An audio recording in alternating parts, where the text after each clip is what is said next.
Welcome to the Faith Focused Free Thinking Podcast, a ministry of Ozaki Congregational Church in Grafton, Wisconsin.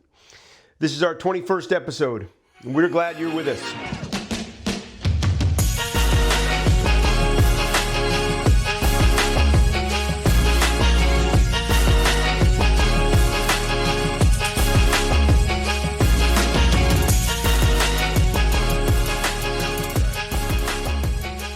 Hello, my name is Jeff. Thanks so much for joining us here at the Faith Focused Free Thinking Podcast. I'm going to quit apologizing for taking so long to get these episodes out and just say that my plan still is one episode a month. I'm shooting for the first week of the month, but maybe it ends up being the middle of the month, as is the case again here in May. So thank you for joining along with me. This year, I want to continue to interview people and hear people's stories and their perspective on life and faith in God and all of that. So we will pick that up again next month. But for this month, I want to talk about four things. First, I want to talk about the new Pope. You have heard as much about the new Pope, of course, as I have. Elected last week from Chicago, spent time around the world. Just seems like a great person, a great choice to continue to lead the Catholic Church forward. And I'm sure you've seen the interviews with his brothers and all the memes and amazing. I always say there's 100,000 comedians that are just waiting for this to take full advantage of it, and they have been doing well, certainly up here in the Midwest. Somebody put out the Pope, of course, being from Chicago and a Bears fan, says, "God bless the whole world except Green Bay." But Pope Leo, it just seems like, from all accounts, a really great guy, and I think a great choice to continue to move the Catholic Church in a good direction. I think just like Pope Francis did, to be maybe more open and maybe less dogmatic. They describe Pope Leo as a bridge builder to connect with other faiths and other traditions, be more inclusive. I think that's a good thing. I can't say I know too much about Pope Benedict or Pope John Paul II. I can't even remember who was Pope before John Paul II. But it feels like Pope Francis moved things in a new direction, and that Pope Leo will continue that. And it seems like a good thing. I think the temptation for people outside the Catholic Church or people in other traditions or maybe with no tradition, the temptation is to focus on the missteps of the Catholic Church or the mistakes of the Catholic Church. And certainly no institution is perfect, and that's true of the Catholic Church. And it being the biggest religious institution in the world, it has made its share of mistakes over the years and over the centuries. And I don't think anybody would debate that. But I think the changes that have happened and that are continuing to happen within the Catholic Church, I think need to happen from the inside out. And I think the direction that they've been heading, I think a lot of people think it's a really good and positive thing, and are optimistic that Pope Leo will continue that trend. Seems like a guy who was really compassionate and find a way to include people rather than exclude people, and to focus on the poor and the marginalized. And so I just would encourage everybody to congratulate your Catholic friends and to think positively and optimistically about the new Pope. And I mean, this is a person who leads 1.4 billion people around the world, and in many ways represents another billion people. There are 2.4 billion Christians in the world, or people who claim that title. And in some ways, Pope Leo represents them all. And so I think, at the very least, we want to pray for and hope the best for Pope Leo in his role, and for the Catholic Church as it represents the person and story of Jesus, and is a place of hope for people. I mean, there's something good about that. This institution that unites 1.4 billion people around the world. And there's something good about this figurehead. Even the excitement that the announcement has created for people around the world, and certainly specifically for people in America here. And there's something really good about that. So I think we ought to celebrate that with our Catholic friends and fellow Christian friends. So the second thing I want to talk about is I have recently joined some Facebook groups. I decided that it might be a good idea to join some Facebook groups that are centered around deconstruction, or people who are looking at faith in a new way, or people who came out of particular religious traditions and are thinking of faith in a new way. And there are lots of different Facebook pages like this. And most of them are private groups. I think I've joined 4. All of them are private groups. You have to be included or allowed to join. And I thought, hey, maybe this is a great place to see what people think. It's a great place for dialogue. Maybe it's a great place to promote the Faith Focused Free Thinking podcast. I mean, maybe we have something to offer people in some of these groups who are looking at things in a new way, but still want to hold on to faith and maybe are not sure how to do so. And so I've commented on a few of these sites and shared a little bit of my story. And again, they're private Facebook groups, so you can't see this unless you join them. And I mean, a lot of it has been really positive. I think the responses I've got to my posts on there. But I've noticed too that a large portion, I don't know if a majority, but a significant portion of people on some of these sites seem like they're angry or bitter, and have been hurt by the church, maybe in a number of different ways. And these Facebook sites or groups seem to be a place for these people to lash out or to just point out what is wrong with religion or the tradition that they were a part of. And I don't know, maybe there's a place for that. But it just doesn't seem to me like anger and bitterness are positive things and are helpful.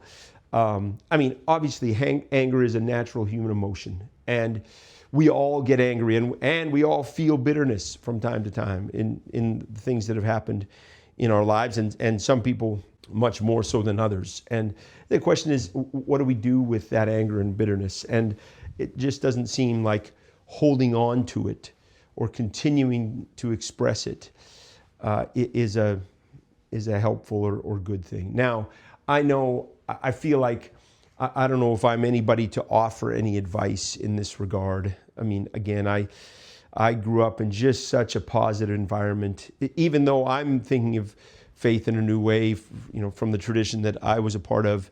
But it was, God was represented to me so well, the love of God. And so I know there are people that have been deeply hurt by the church, and I'm nobody to offer anybody any advice, kind of thing.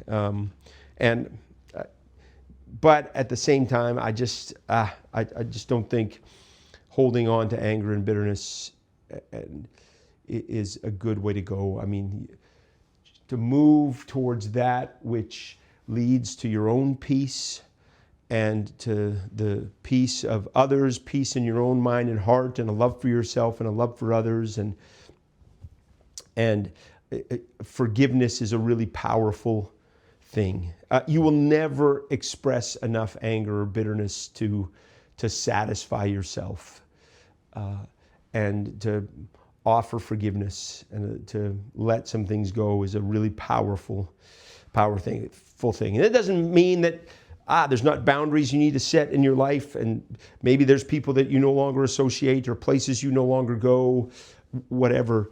But to do that which leads you to peace and to a love for yourselves and a love for others and forgiveness, I think is a really important and powerful thing. So I hope that my involvement and our involvement on some of these sites can be helpful in that regard. So the third thing I want to talk about is something I was reminded of recently. Again, as we think about how do we engage in dialogue and discussion and even debate with people who see things differently than we do, particularly in this so polarized culture in which we live, whatever it is that you're discussing, whether it's religion or politics or faith or whatever, and we seem to get into debates with people. And I have been guilty at times of what is known as the straw man fallacy. And the straw man fallacy is essentially taking somebody else's position or perspective or opinion on whatever and setting up the flimsiest version of that perspective or position, and then arguing against that flimsy version, and so that you can just easily knock it over like you would knock over a straw man. So the result, or an example of that might be, the atheist saying to the theist, "Well, you just believe in the big bearded man in the sky," which is obviously not a sufficient description of a person's belief in God or a sufficient description of the idea of God. It's a straw man. It's a caricature. It's a flimsy version of what that person believes. And it would be then easy to dismiss. So instead of sort of antagonistically, what it feels like, setting up a straw man to knock over, engage in what is known as the steel man argument. The opposite of the straw man fallacy is the steel man argument. And it goes like this. When you're engaging in a discussion or a dialogue with somebody who sees things differently than you, follow these 4 steps. First, do your best to fully and completely understand the other person's perspective so that you can articulate it to them, with the goal being that you could articulate it to them better than they could articulate it. So that when you explain to the other person their position, they would say, "That's exactly right. In fact, I wish I had expressed my position that clearly." So, number 1, you got to work to clearly and completely understand the other person's position. Second, find points of agreement with that person's position. What are the things that you agree upon? Talk about those. Focus on those. Find points of agreement. And then third, find something in the other person's position or perspective that is helpful to you, or that is inspiring, or that it has value. Something that you can learn from. So do those 3 things. 1, work to understand fully and completely so that you can articulate the other person's perspective accurately and clearly. Number 2, find points of agreement. Number 3, find something in their perspective that is helpful, is of value. Talk about that. And then, and only then, once you have done those 3 things, then offer critiques of the other person's perspective or things that they could think about, or offer your own perspective on the subject. That is what is known as the steel man argument, meaning set up the strongest version of the other person's argument and understand it as well as you can before you offer any critique of it or offer your own perspective. Man, I think if we would all do that, we would find ourselves, I think, engaged in much more constructive dialogue and debate. So, the 4th thing I want to talk about, I don't know if it sort of relates or not, but I came across or was thinking about what are the arguments, the most common or well-known arguments for the existence of God. And I've thought about these and looked these up again, and so they would be these. Number 1, the cosmological argument that says everything that exists had a beginning, and everything that exists must then have a cause. And so the universe exists, there must be something that caused it, and that cause we call God. So there must be an uncaused first cause or an unmoved first mover. and that we call God. That's the cosmological argument. Of course, some people will say, well, maybe the universe didn't have a beginning, or the cause of the universe doesn't have to be God. Or some people will say, or the atheists will say, hey, the universe works without that assumption. So, but that's the cosmological argument. The second is the teleological argument. And that's just that the nature of the universe, the intricate design of the universe suggests that that the universe has a designer, that there is an intelligent mind behind the way that the universe works and operates. Maybe an argument from intelligent design. That's the teleological argument. The third argument is what is known as the ontological argument. Ontology, the study of being. How do we ground the origin of the ontology, the study of being?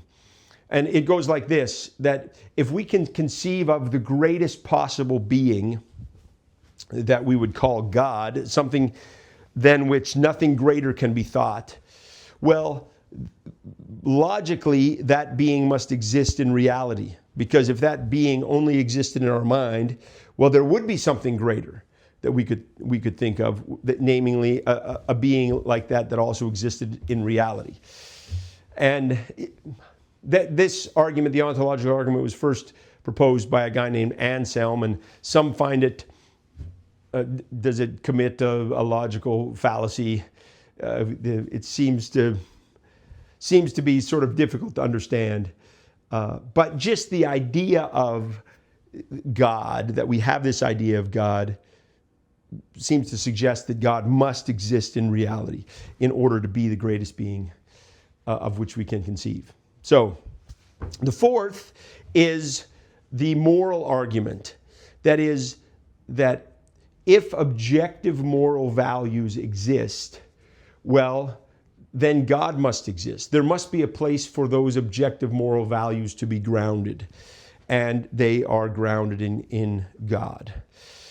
We talked about this last time on the last episode a little bit, and I wouldn't necessarily disagree that objective moral values exist and that we can ground them in God's existence. But the minute we say that we know what those objective moral values are, the only thing we're doing is what everybody else is doing. We're appealing to our own inner sense of what is right and wrong, or we're appealing to our collective and subjective agreement and experience as humanity. So, but the fact that objective moral values exist, well, there must be a place for those to be grounded, and we ground them in God. And that would be the moral argument. Fifth would be just the argument from experience, that people have an experience of God. And is this not a reason or an argument for the existence of God? Where do these things come from? And I think that's certainly valid. I mean, I say all the time, there are things in my life that have happened that I can't explain better than to say somehow God is involved. And so I think certainly religious experience suggests the idea of something greater than ourselves. And you might say, well, it's also just our own ignorance. I mean, there is so much in the world that we don't understand. And it at least seems plausible that the explanation is something like what we might call God. So anyways, those are some common arguments for God's existence, and to whatever degree they are helpful for you. I was thinking about them again the other day. And of course, the atheist would say that they just find the arguments for God's existence unconvincing or uncompelling, and certainly when compared with maybe the reasons they would think that God does not exist, like the evil and suffering in the world. If an all-powerful, all-loving God exists, well, why is there so much suffering in the world? Which, of course, is a great question. But anyways, I hope that those arguments in favor of God's existence are helpful for you in some way. So anyways, I think that's all I want to talk about today. And again, I'm looking forward to some other interviews that we'll have coming up here.